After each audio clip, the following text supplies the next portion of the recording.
السلام علیکم ورحمۃ اللہ وبرکاتہ۔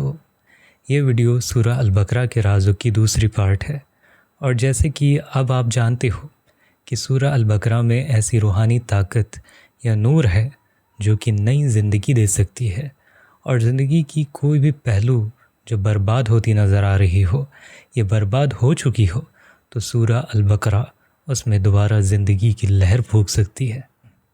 اور اس ویڈیو میں ہم جو کہ سورہ البقرہ کے رازوں کی سیکنڈ پارٹ ہے، اس میں ہم سورہ البقرہ کی اور بھی زیادہ گہرے رازوں کی گہرائی میں جائیں گے انشاءاللہ۔ تو اب میں اس ویڈیو کو شروع کرنا چاہوں گا۔ تو سب سے پہلے چلیے میں آپ کو ایک شخص کا اپنا تجربہ سنا دیتا ہوں جو مجھے اپنے ریسرچ کے دوران ملی ہے۔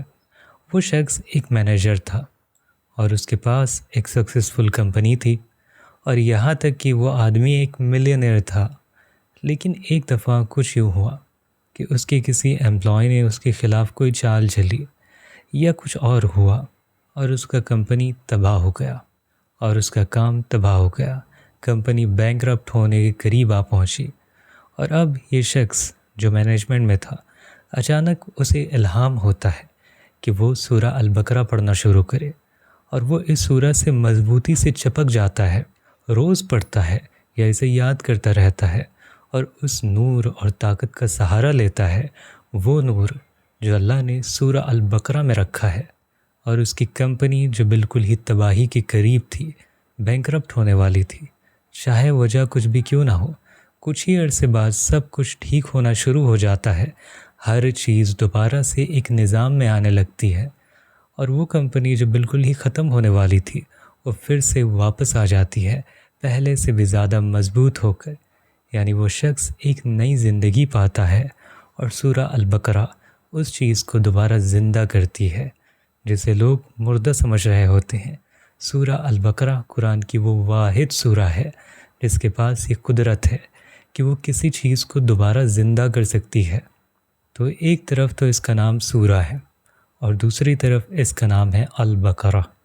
اور بقرہ کا مطلب جیسے کہ آپ جانتے ہی ہیں کہ اس کا مطلب ہوتا ہے گائے، جو اسلام میں ایک نشانی ہے زندگی ملنے کی، موت کے بعد زندگی ملنے کی۔ اور کیا آپ کو پتہ ہے کہ سورہ البقرہ ایک ایسی سورہ ہے جو کہ ایک انڈیکیٹر کی طرح ہے۔ اس میں 286 آیتیں ہیں، اور جب آپ اس آیت میں چلتے ہو تو آپ محسوس کرتے ہو کہ کبھی آپ اوپر اٹھتے ہو اور پھر نیچے آتے ہو اور پھر سے اوپر جاتے ہو، جیسے کہ ایک لائٹ کا برائٹنس کنٹرول ہوتا ہے اسی طرح سے۔ کبھی فل برائٹنس ہو جاتا ہے، کبھی میڈیم اور کبھی لو، اور سورہ البقرہ میں بھی ایسا ہی ہوتا ہے۔ جیسے نبی کریم صلی اللہ علیہ وسلم نے فرمایا ہے کہ ہر چیز کا ایک سنام ہوتا ہے۔ سنام کا مطلب ہوتا ہے ہر چیز کی بلند ترین چوٹی۔ جیسے کہ اگر آپ پہاڑوں والی وادی میں جاتے ہو اور آپ کو پہاڑوں کا ایک سلسلہ وہاں پر دکھائی دیتا ہے، تو اس میں سے ایک پہاڑ سب سے اونچا ہوتا ہے ان سبھی پہاڑوں میں سے۔ اور ٹھیک اسی طرح سے اگر انسانوں کا ایک گروپ ہو تو ان میں سے ایک ہوتا ہے جو سب سے زیادہ سمجھدار اور ذہین ہوتا ہے، اور یہ ایک فطری طور پر بات ہے، یہ نیچرل ہے۔ تو آپ دیکھ ہی سکتے ہیں کہ ہر چیز کی ایک اعلیٰ چوٹی ہوتی ہے، اور قرآن کا نام سورہ البقرہ ہے۔ یعنی سورہ البقرہ وہ اونچی چوٹی ہے، وہ شاندار پہاڑ ہے جو قرآن کے سب سے اونچے مقام سے ہے، وہ بلند ترین درجہ ہے قرآنی وحی کے پہاڑوں میں۔ تو یہاں سے سمجھ آتا ہے کہ سورہ البقرہ ہی وہ واحد صورت ہے جو ہمیں اوپر لے جاتی ہے۔ اور زیادہ اوپر کیوں؟ کیونکہ اس میں آیتوں کا تعداد بہت ہی زیادہ ہے، اور روشنی، نور کا تقاطر، گیدرنگ بھی سب سے زیادہ ہمیں ملتا ہے اسی سورہ میں۔ اور اب میں آپ کو بتا دوں کہ سورہ البقرہ میں ایک ایسی آیت بھی ہے جو سیدھا آپ کو اس اونچائی تک لے جاتی ہے، اور نبی کریم صلی اللہ علیہ وسلم نے جب سورۃ البقرہ پر زور دیا تو اس ایک خاص آیت پر بھی خاص طور پر وصیت کی۔ وہ کون سی آیت ہے؟ اور جی ہاں، وہی ایک خاص آیت جس کا اللہ نے نام رکھا ہے سیدۃ القرآن، یعنی قرآن کی سردار آیت، یعنی قرآن کی تمام آیت میں سب سے افضل، سب سے اونچی آیت۔ اور وہ آیت 6236 آیتوں میں صرف ایک ہی ہے، اور سورہ البقرہ میں ہی موجود ہے۔ اس کا نام ہے آیت الکرسی۔ اور سوال اب یہ اٹھتا ہے کہ کرسی کا مطلب کیا ہوتا ہے اور یہ کیوں قرآن کی سید الآیت ہے، یہ تمام آیت میں سب سے اونچی آیت کیوں ہے؟ اس کا جواب سادہ ہے، نام سے ہی سب کچھ صاف ہو جاتا ہے۔ جیسے کہ سورۃ البقرہ کا مطلب ہوتا ہے گائے، جو کہ نشانی ہے موت کے بعد واپسی کی، اور کرسی کا مطلب ہوتا ہے حکومت، اختیار، ایڈمنسٹریشن اور کنٹرول۔ جیسے لوگ کہتے ہیں اس ملک میں حکمرانی حکومت کس کے پاس ہے، یعنی کرسی کا مطلب اختیار اور قبضہ ہوتا ہے۔ تو آیت الکرسی کا مطلب ہوا اللہ تعالیٰ کی پوری کائنات پر قدرت اور پوری طرح کا کنٹرول۔ اور اب آپ آیت الکرسی خود پڑھ کر دیکھ لیں کہ یہ صرف اللہ کے بارے میں ہی بات کرتی ہے، کسی اور چیز کا ذکر تک نہیں کرتی۔ لیکن اللہ کا ذکر بھی ایسے ہی نہیں، اس کی حکومت، اس کا تصرف، اس کی قدرت ہر چیز پر آیت الکرسی میں آتا ہے۔ لہو ما فی السماوات و ما فی الارض، اسی کے لیے ہے جو کچھ آسمانوں میں ہے اور جو کچھ زمین میں ہے۔ وسیع کرسیہ السماوات والارض، اس کی کرسی آسمانوں اور زمین کو گھیرے ہوئے ہے، اور کرسی کا مطلب ہوتا ہے اللہ کی حکومت اور اس کا پورا کنٹرول کل کائنات میں۔ اور پھر ولا یؤودوہ حفظہما، آسمانوں اور زمین کو سنبھالنا اللہ کے لیے مشکل نہیں ہے۔ وہو العلی العظیم، وہ سب سے اونچا ہے، سب سے عظیم ہے۔ اور یہاں آپ محسوس کرو گے کہ اس آیت کا نور، اس کی روشنی دوسری آیت سے کہیں گنا زیادہ ہے۔ یہ ان آیتوں میں سے ہے جہاں روشنی سب سے زیادہ ہوتی ہے اور سب سے اونچی روشنی برائٹنس ہوتی ہے اس میں۔ تو جب آپ کہتے ہو کہ میں آیت الکرسی یاد کر رہا ہوں، تو اصل میں آپ ایک عظیم روحانی مقام کو یاد کر رہے ہو۔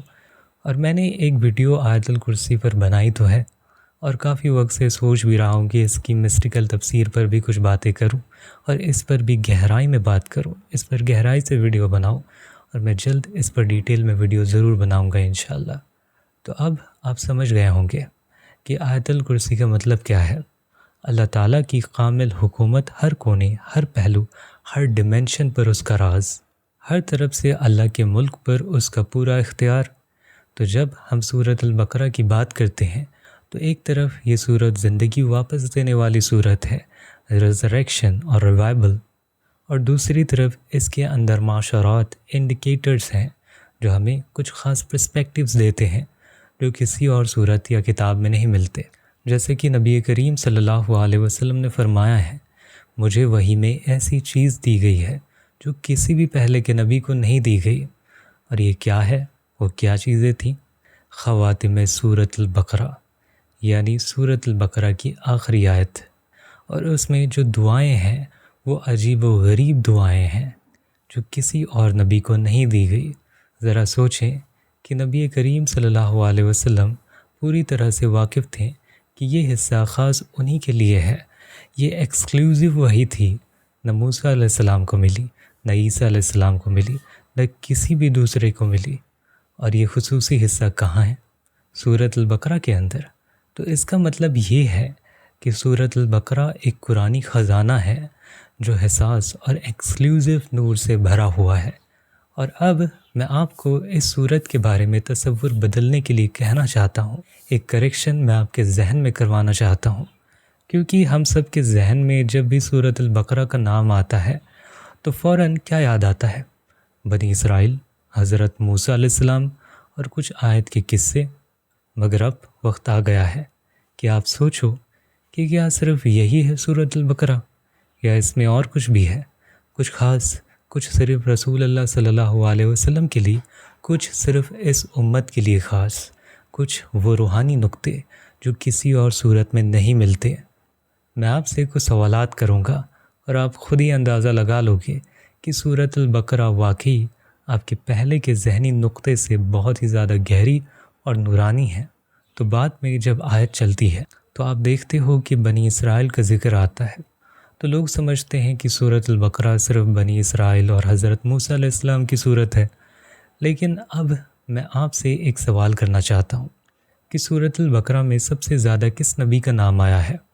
آپ کہو گے حضرت موسیٰ علیہ السلام، مگر غلط۔ صحیح جواب ہے حضرت ابراہیم علیہ السلام۔ اور مجھے یقین ہے کہ آپ نے پہلی بار اس پوائنٹ پر غور کیا ہوگا۔ حضرت ابراہیم علیہ السلام کا نام سورۃ البقرہ میں 15 مرتبہ آیا ہے، جبکہ موسیٰ علیہ السلام کا نام صرف 13 مرتبہ آیا ہے۔ تو اس کا مطلب کیا ہوا؟ اس کا مطلب یہ ہوا کہ ابراہیم علیہ السلام کا ذکر قبلہ، ملت، دین کی بنیاد، اور اس وقت جب آپ اور حضرت اسماعیل علیہ السلام مل کر اللہ سے دعا کر رہے تھے، اور جب مردوں کو زندہ کرنے کا معجزہ ان کے ہاتھوں ہوا، یہ سب کچھ یہ بتاتا ہے کہ سورۃ البقرہ صرف حضرت موسیٰ علیہ السلام اور بنی اسرائیل تک محدود نہیں ہے۔ تو آپ اس صورت کو صرف ایک بنی اسرائیل اور موسیٰ علیہ السلام والی صورت نہ سمجھو، کیونکہ حضرت ابراہیم علیہ السلام کا مقام اس میں زیادہ ہے، اس میں زیادہ نمایاں ہے۔ اور اب ایک اور سوال، آپ کو کیا لگتا ہے کہ سورۃ البقرہ میں لفظ اسرائیل یا بنی اسرائیل کتنی بار آیا ہے؟ ذہن میں یہی آتا ہے نا کہ بہت بار، لیکن اصل میں صرف 6 مرتبہ۔ اور سوچیں کہ اتنی بڑی صورت جس کا نام البقرہ ہے، تو لفظ بقرہ خود کتنی بار آیا ہوگا؟ جواب ہے صرف 5 مرتبہ۔ تو اس کا مطلب کیا ہوا؟ اس کا مطلب ہے سورۃ البقرہ نہ صرف موسیٰ علیہ السلام کی ہے، اور نہ ہی بنی اسرائیل کی، اور نہ ہی صرف اس قصے کی ہے جس میں بقرہ کا ذکر آیا ہے، بلکہ اس کا معنی یہ ہے کہ یہ صورت بہت کچھ اور بھی ہے۔ اس کا پیغام اس تصور سے بہت ہی زیادہ گہرا ہے جو ہم نے اپنے ذہن میں بنا رکھا ہے۔ تو اب سوال یہ آتا ہے کہ سورۃ البقرہ میں سب سے زیادہ کون سے ورڈز بار بار آتی ہیں؟ وہ جو لفظ ہر دوسری یا تیسری آیت میں دیکھتے ہو آپ، جو روحانی طور پر ہر جگہ نظر آتا ہے۔ اکثر لفظ جو سورۃ البقرہ میں آیا ہے، آپ سوچ رہے ہوگے کہ یہ احیاء الموتیٰ، مردوں کو زندہ کرنا ہوگا، یا پھر سب سے زیادہ لفظ ہوگا الاحیاء، زندگی دینا، یا پھر عبادو، بندگی کرو، یا صلو، نماز پڑھو۔ لیکن اصل میں سب سے زیادہ لفظ جو سورۃ البقرہ میں آیا ہے وہ کیا ہے؟ سورۃ البقرہ تو ویسے بھی بھری ہوئی ہے قصوں سے، کہ یہ کسی خاص شخص کی کہانی ہے یا بنی اسرائیل کی کہانی۔ لفظ اسرائیل یا لفظ اللہ؟ تو چلیے مجھے بتائیں کہ سورۃ البقرہ میں کتنی آیتیں ہیں؟ آسان سا جواب ہے 286 آیتیں۔ تو لفظ اللہ یا للہ یا الہکم یہ کتنی دفعہ آیا ہے؟ اور میں نے انہیں ایک ایک کر کے گنا بھی ہے۔ لفظ اللہ، الہ، الہکم، للہ تمام ملا کر آئے ہیں 289 مرتبہ، یعنی جتنی آیتیں ہیں 286، اس سے بھی زیادہ مرتبہ لفظ اللہ آیا ہے۔ سبحان اللہ۔ آپ کو پتہ ہے کہ اس کا مطلب کیا ہے؟ اس کا مطلب یہ ہے، ایسے لگتا ہے کہ جیسے کہ آیت کے ساتھ آپ کہہ رہے ہو، آپ کا دل کہہ رہا ہو اللہ اللہ اللہ 289 دفعہ، یعنی سورت کی آیت سے بھی زیادہ اللہ کا نام آیا ہے اس میں۔ اور یہ بہت ہی عجیب اور حیرت انگیز بات ہے۔ اللہ اکبر۔ اور یہ گواہ ہے کہ جس نے اس سورت کو ڈیزائن کیا ہے، سورہ کا نقش بنایا ہے، وہ اللہ ہی ہے۔ تو اسی لیے سمجھ آتا ہے کہ سورۃ البقرہ میں کیوں زندگی دینے کی طاقت ہے، اور کیوں جادو، شیاطین یا کوئی بھی منفی قوت اس پر اثر نہیں کر سکتی۔ کیوں یہ وہ سورہ ہے جس میں سب سے زیادہ اللہ کا ذکر آیا ہے۔ اللہ اللہ اللہ، اس کا ذکر سورہ کے ہر حصے میں گونجتا ہے، اور اسی لیے کوئی بھی شیطان، کوئی بھی جن، کوئی بھی جادو اس پر غالب ہی نہیں آ سکتا۔ اور اسی وجہ سے اگر کوئی انسان ہر دن سورہ البقرہ پوری پڑھتا ہے، چاہے 1 گھنٹہ لگے، 1.5 گھنٹہ لگے یا 2 گھنٹے لگے، لیکن اگر وہ پوری سورۃ البقرہ اکٹھا پڑھتا ہے، تو یہ سمجھو کہ اس نے 289 مرتبہ اللہ اللہ اللہ کہہ دیا، یعنی زبان اور روح دونوں ہی اللہ کے نام سے گونج اٹھتی ہیں 289 مرتبہ 1 یا 1.5 یا 2 گھنٹے کے اندر، اور وہ بھی ایک ایسے وقت میں جب آپ آیتیں پڑھ رہے ہو جس میں خود اللہ کا ذکر ہو رہا ہو۔ ذرا سوچیں کیا زبردست طاقت اور قوت نکل رہی ہے آپ سے۔ تو اب آپ جان گئے ہیں کہ سب سے زیادہ آنے والا لفظ سورۃ البقرہ میں اللہ ہے۔ تو اب یہ کہنا غلط ہوگا کہ سورۃ البقرہ صرف بنی اسرائیل یا حضرت موسیٰ علیہ السلام کی سورہ ہے، بلکہ اصل میں یہ سورہ اللہ ہے۔ وہ سورہ جس میں لفظ اللہ سب سے زیادہ آیا ہے، اس کی آیتوں سے بھی زیادہ آیا ہے۔ اور یہ ہوئی پہلی عجیب اور حیرت انگیز روحانی معلومات۔ اور اب آگے سنیے۔ آپ جانتے ہو کہ اللہ کا لفظ جو 289 مرتبہ سورۃ البقرہ میں آیا ہے، وہ پورے قرآن میں جتنی دفعہ آیا ہے اس کا 10% تو صرف اسی سورہ میں آیا ہے۔ ذرا سوچیں کہ سورۃ البقرہ میں 286 آیتیں ہیں اور پوری قرآن میں 6236 آیتیں ہیں، تو سورۃ البقرہ قرآن کی صرف 4.5% ہے، لیکن لفظ اللہ کا ذکر 10% ہو رہا ہے اس چھوٹے سے حصے میں۔ اس کا مطلب کیا ہے؟ یہ سورہ اکیلی اتنی پاورفل ہے کہ اس میں اللہ کا ذکر سب سے زیادہ ہے۔ ایسی کوئی بھی سورہ نہیں ہے جو اس لیول تک پہنچتی ہو۔ تو پھر اب ہم چلتے ہیں دوسرے سب سے زیادہ آنے والے لفظ کی طرف، یہ ہوتی ہے سورۃ البقرہ کی تفصیلی انالسس۔ تو جب ہم سورۃ البقرہ کی تفصیلی انالسس کرتے ہیں، جب سورہ کا تجزیہ کرتے ہیں، اس کے لفظوں کو سلائسز یا لیئرز میں توڑتے ہیں تاکہ یہ سمجھ سکیں کہ اس سورہ میں ایسی کیا قدرت چھپی ہوئی ہے، تو زیادہ دیر نہ کرتے ہوئے چلیے دیکھتے ہیں کہ دوسرا سب سے زیادہ آنے والا لفظ کیا ہے۔ کیا وہ عبادت یعنی بندگی ہے، یا قدیر، یا قدرت، یا حیات زندگی، یا نور و نار روشنی اور آگ، یا کتاب؟ جواب ہے علم کا جزار، روٹ ورڈ عالمہ، یعلم، تعلمون، علیم، عالمون۔ یہ تمام لفظ ملا کر 100 مرتبہ آئے ہیں سورۃ البقرہ میں، اور پورے قرآن میں یہ جزار، یہ روٹ آیا ہے 854 مرتبہ۔ تو 100 مرتبہ تو صرف سورۃ البقرہ میں ہی آیا ہے، یعنی تقریباً 11.8%۔ تو اس کا مطلب کیا ہوا؟ اس کا مطلب ہے کہ یہ سورہ علم کی صورت ہے۔ یہ طاقتور ہے اسی لیے کیونکہ اس میں اللہ کا ذکر بھی ہے اور علم کا بھی۔ ایک طرف اللہ کا ذکر روحانی قوت دیتی ہے اور دوسری طرف علم کا ذکر ذہنی روشنی دیتی ہے، اور اس کمبینیشن نے اس سورہ کو بنا دیا قرآن کی سب سے زیادہ پاورفل سورہ، جو صرف جادو، شیاطین یا برائی سے نہیں بچاتی بلکہ روح کو روشن اور عقل کو جگمگا دیتی ہے۔ سبحان اللہ۔ اور اللہ کا نام العلیم بھی اس آیت میں سب سے زیادہ آیا ہے، جس کا مطلب ہوتا ہے جو ہر کچھ جانتا ہے اور جو تم کرتے ہو اس سے بھی واقف ہے۔ اور ویسے بھی صرف یہ نہیں بلکہ علم سے متعلق تمام لفظ بھی آتے ہیں۔ مثلا لفظ کتاب اور کتب سورۃ البقرہ میں 48 مرتبہ آئے ہیں، جو قرآن میں لفظ کتاب کے ذکر کا 15% ہے۔ اور پھر سورۃ البقرہ میں لفظ الہدا، یہدی، خدا 34 مرتبہ آیا ہے، جبکہ قرآن میں یہ 316 مرتبہ آیا ہے، مطلب 10.7% تو صرف اسی سورہ میں ہے۔ اور اسی طرح کلمہ بینات، یبینو، بیعین، بیان وغیرہ بھی سورۃ البقرہ میں 46 مرتبہ آئے ہیں۔ اور اب اگر آپ قرآن میں لفظ بیان کی ٹوٹل تعداد دیکھو تو آپ کو پتہ چلے گا کہ سورۃ البقرہ ان صورتوں میں سے ہے جس میں سب سے زیادہ علم کا مضمون بھرا ہوا ہے، اتنا زیادہ کہ علم اور یعلم سب سے زیادہ بار ریپیٹ ہوئے لفظ ہیں سورۃ البقرہ میں۔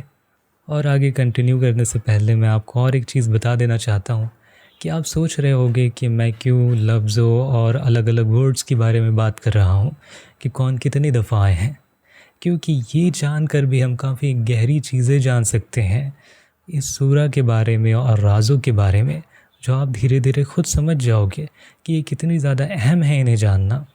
اور اب میں آپ کو ایک عجیب بات بتاتا ہوں، وہ آیت جو لوگوں کو سنائی جائے تو ان میں سے کچھ لوگ کنفیوز ہو جاتے ہیں یا اثر ہوتا ہے، اور اصل میں یہ لوگوں میں پرابلم ہوتی ہے نہ کہ آیت میں۔ آیت میں تو نور ہوتی ہے جو کہ ان کے اندر کے برائی کو ختم کر رہی ہوتی ہے، اور جب یہ نور ان تک پہنچتی ہے تو ان کے اندر کا خلل انہیں محسوس ہونے لگتا ہے۔ اور میں چاہتا ہوں کہ آپ خود اپنے ہاتھ سے اس ایک آیت کو اٹھاؤ، صرف ایک ہی آیت، اور گننا شروع کرو کہ علم اور یعلم کتنی مرتبہ آئے ہیں اس میں۔ چاہو تو میں بھی ابھی گن رہا ہوں آپ کے ساتھ۔ تو جب ہم اس آیت کو دیکھیں تو ہر 2 یا 3 لفظوں کے بعد علم یا یعلم آتا ہے، اور میں ابھی آپ کو وہ آیت دکھاؤں گا بھی، ہم اسکرین میں دیکھیں گے۔ تو اس کا مطلب یہ ہے کہ اللہ کا لفظ، یعنی اس میں اللہ کے بعد سب سے زیادہ دہرایا جانے والا لفظ سورۃ البقرہ میں علم اور یعلم ہی ہے۔ تو چلیے اب ہم مل کر گن لیتے ہیں کہ لفظ علم سورۃ البقرہ میں کتنی مرتبہ آیا ہے۔ اور ہاں، لفظ سحر، جادو، لوگ اکثر سورۃ البقرہ کو صرف جادو اور شیاطین کے لیے ہی استعمال کرتے ہیں، لیکن اصل میں اس کی طاقت اس سے کہیں گنا زیادہ ہے، جیسے کہ آپ جان ہی گئے ہیں پہلے پارٹ میں اور اس پارٹ کے شروعاتی حصے میں بھی۔ سورۃ البقرہ میں لفظ شہر صرف ایک ہی مرتبہ آیا ہے، تو ملا کر دیکھ لیں کہ اس میں اللہ 289 مرتبہ، اور علم یعلم تعلم 100 مرتبہ، اور کتاب کتب 48 مرتبہ، اور بیان بینات یبینو 46 مرتبہ، اور یہ سب کچھ دکھاتا ہے کہ سورۃ البقرہ قرآن کی سب سے علم سے بھرپور صورت ہے۔ اور اس کے بعد لفظ رب سورۃ البقرہ میں 46 مرتبہ آیا ہے، اور لفظ حسنہ بھلائی 49 مرتبہ، اور لفظ ہدا 34 مرتبہ، اور لفظ تقوی 37 مرتبہ۔ تو جب کوئی لفظ بار بار اس طرح آتا ہے ہر تھوڑی دیر بعد، تو آخر میں آپ اس لیول تک پہنچ جاتے ہو کہ وہ 100 مرتبہ ہو جاتا ہے۔ اور یہ سب کچھ دکھاتا ہے کہ یہ صورت آپ کو کچھ خاص قیمتی معنی ویلیوز دے رہی ہے، جیسے تقوی، ہدایت، حسن اور ربانیت۔ اور لفظ شہر جادو صرف ایک ہی مرتبہ آیا ہے، وہ بھی صرف ایک ہی آیت میں، وَأَتَّبَعُوا مَا تَتْلُو الشَّيَاطِينُ عَلَىٰ مُلْكِ سُلَيْمَانَ، اور انہوں نے اس چیز کی پیروی کی جو شیاطین سلیمان علیہ السلام کے دور میں پڑھتے تھے۔ اور یہ واحد آیت ہے جس میں شہر کا لفظ آیا ہے، اور ابھی میں آپ کو دکھاؤں گا بھی۔ اور میں چاہتا ہوں کہ آپ خود اس آیت پر ایکسرسائز یا تفکر کرو، اس آیت کو اپنے سامنے رکھو اور غور کرو اور گننا شروع کرو، جیسے آپ ابھی سورۃ البقرہ کی آیت 102 اس میں دیکھ سکتے ہو۔ لفظ سلیمان 2 مرتبہ، شیاطین 2 مرتبہ، یعلمون الناس الشہر یہ پہلی بار یعلمون آیا، اور وما یعلمانی اور دوسری بار یعلم، اور فتعلمون تیسری بار، اور وتعلمون چوتھی بار، اور ولقد علیم 5ویں بار، اور لو کانوا یعلمون 6ٹھی بار۔ تو صرف ایک ہی آیت میں 6 بار علم، تعلیم یا علم سے متعلق لفظ آئے ہیں۔ اور یہ کس بات کی نشانی ہے؟ یہ اس بات کا ثبوت ہے کہ سورۃ البقرہ آپ کو علم دیتی ہے، یہ پورے علم کا سورس ہے۔ یہ صرف جادو شیاطین کا توڑ نہیں ہے، یہ صرف اس کا سرفیس یوز ہے۔ لوگ اسے صرف شہر اور شیطان کے لیے ہی استعمال کرتے ہیں، لیکن اصل میں سورۃ البقرہ کی مقصد اس سے کہیں زیادہ عظیم ہے۔ اور اب اس حصے کے بعد میں آپ کو ایسے حیران کن راز کی طرف لے جانے والا ہوں جو بے حد زبردست ہیں، اور جو ابھی تک میں نے آپ کو بتایا ہے وہ ایک طرف، لیکن اب اس کی اگلی پارٹ میں جو میں آپ کو بتانے والا ہوں وہ ایک بالکل نیا انکشاف ہے، اور یہ پوری ہی ایک نئی تفسیر ہے، اور اس کی اگلی پارٹ بھی کافی خاص ہوگی، ایک نیا راز۔ تو کیا اب تیار ہو اس راز کو جاننے کے لیے؟ اور ہاں، ایک اور بات، آپ نے ویڈیو میں اس انگوٹھی کو دیکھا ہی ہوگا، یہ ترکش ڈیزائن کی انگوٹھی ہے اور ایکسکلوسیولی امپورٹڈ ہے۔